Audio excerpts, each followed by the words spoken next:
The January 6th committee has been fascinating to me because I think one of the reasons that you're seeing such a visceral reaction from so many people on the right is, frankly, they're scared about what's going to be revealed. And I think that, Trump has pulled some great Houdini acts in terms of getting out of trouble before, and he may get himself out of this one. But certainly this is the toughest situation he's faced. He's got several hundred millions of dollars of personal notes that come due, personally guaranteed notes. And so, I think there's a lot of worry on the right that this could really damage the party. So my long-winded question for you is, what would you think would be the good balance with the January 6th committee? Because it's important to investigate it. It's important that people realize that this was an attack on our democracy. Trump was trying to overturn the election.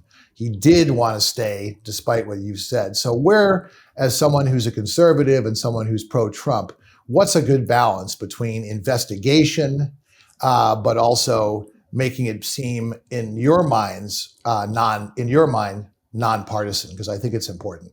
Yeah, well, and I think that the makeup of and the entire kind of scope and focus of the report and the committee has been partisan from the get-go.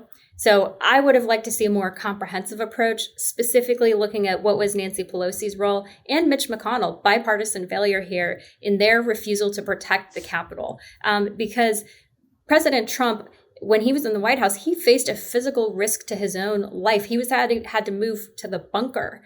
And in response, he brought in the National Guard. And I was covering the White House at the time in 2020. There were times when I felt physically unsafe.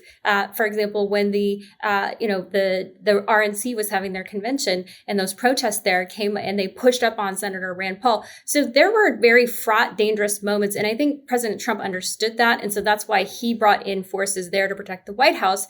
Meanwhile, Capitol Hill, the naivete of Nancy Pelosi and Mitch McConnell, they didn't do enough. And so while I in no way endorse what these wrongdoers, these violent people who need to be held accountable and punished to the full extent of the law, these rioters, what they did was wrong, like full stop. But I do think that we're never going to get the full truth of the failures by all parties here to protect our sacred Capitol.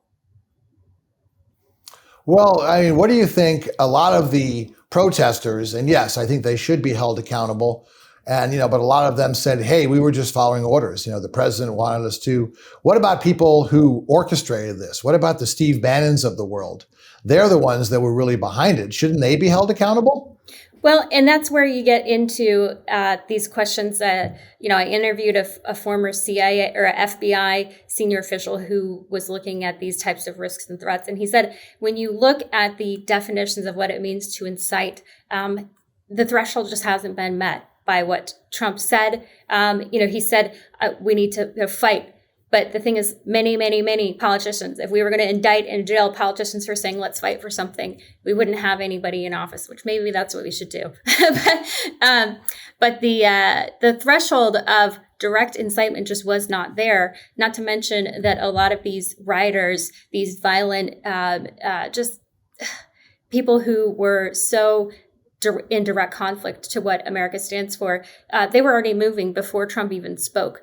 And so I just think that there is an evidentiary bar that just hasn't been met. And I think that's why you don't see Trump being prosecuted. There is an actual process to prosecute someone for incitement, and that it hasn't happened.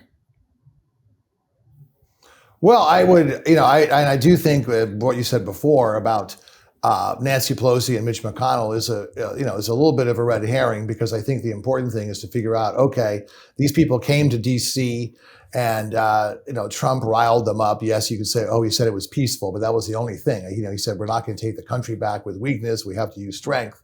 So I don't think anybody who was there, very few people would say that they weren't riled up by him. And then he again said, encouraged to hang Mike Pence, and knew Mike Pence was in danger, but still put him under the bus, which again, if anyone wants to look at character, same thing with Giuliani. He won't pay his legal bills, even though Giuliani basically sold out his reputation by that infamous press conference with a dye of sweat, the sweat dye running down his face. And he's earned that money legitimately. And the fact that he won't be paid is another indication of Trump's lack of character. But I honestly believe that the committee overall has done a pretty good job, and I think they're looking over some stones that are unturned, and that's what's making people nervous. But I hope the accountability goes beyond just the protesters, because I do think someone like Steve Bannon, if you look at what he did and you look at how calculating it was, I think there is evidentiary